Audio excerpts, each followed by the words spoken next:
Hi guys, my name is Marissa Rivera and today we'll be talking about filtration.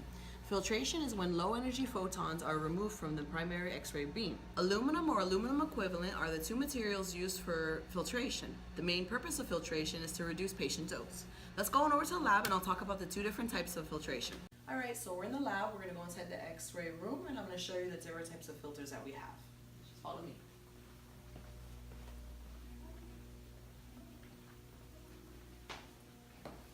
There are two different types of filters. For the total filtration, we have the inheritant, which is everything inside of the X-ray tube, including the housing, the glass envelope, the dielectric oil, and all of the components inside of the X-ray tube. For added filtration, we have everything that's inside of the collimator, including the light bulb, the mirror, and all of the other components, including half-value layers.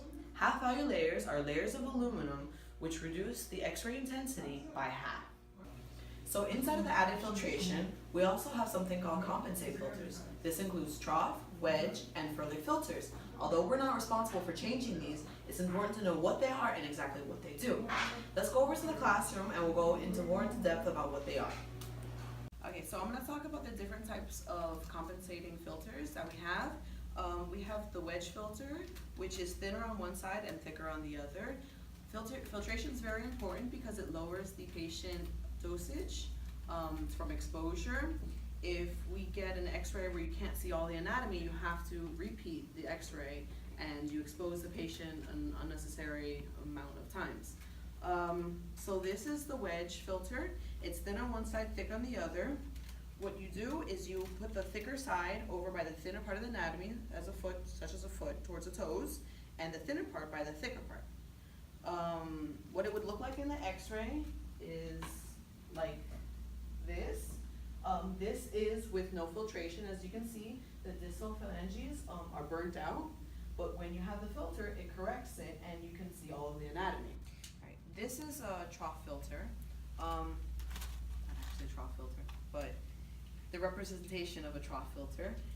This is to compensate asymmetrical body parts, such as the chest, where there's more subject density towards the center, where you have the medium sinum, and then the thicker parts go where the lungs are, since it's less subject density and it turns out blacker, so it needs to absorb more of that. So you would put that like this, and the center of the person would be down the middle, and the thicker parts towards the lungs. Here's an image to better show that. This is the patient, and you have the medium sinum, the heart, and then you have the lungs over here on the thicker parts of the filter. And then this is also showing the wedge filter, where the thicker part goes towards the thinner part of the patient, towards the cervical, and the thinner part towards T7, which is the thicker part of the patient. We also have something called Furlick filters. Furlick filters are used for the shoulder girdle and also the hip. This is what the Furlick filter looks like. And I'm also going to show you some of the x-rays that we use the Furlick filter and show you the difference. This is an image of the hip using the Furlick filter. This one is actually without the filter. As you can see, you can't see the top or the hip, or you can't see anything. It's pretty much white. And over here, we have it with the filter.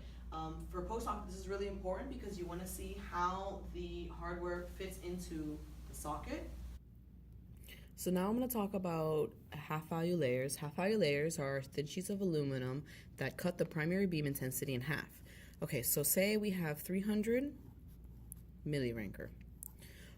After one half-value layer, all we have to do is just divide that in half and you would have 150 millirancor.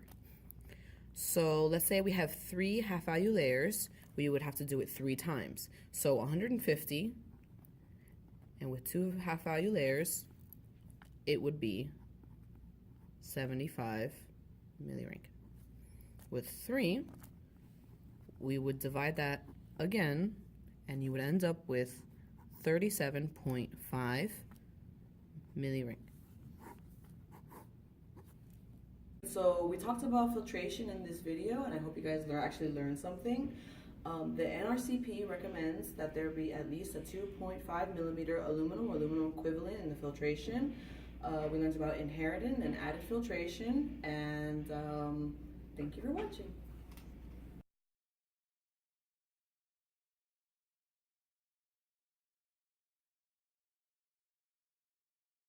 Are the materials used for filtration. The main purpose of filtration is to reduce patient dose. Let's go over to the lab. I'm so hungry. I like it. Okay, so now I'm going to talk about half-value layers. Half-value layers are thin sheets of aluminum that cut the primary beam intensity in half. Okay, so say we start with 300 millirancor. Oh my god, I cannot. Open file location. Again? Alright, so now that we've gone through different types of filtration. Are you serious, bro? Alright, well, thank you guys for watching. We learned a little bit about filtration today, about the different types of filtration and the inheritance or added filtration. Bro, stop.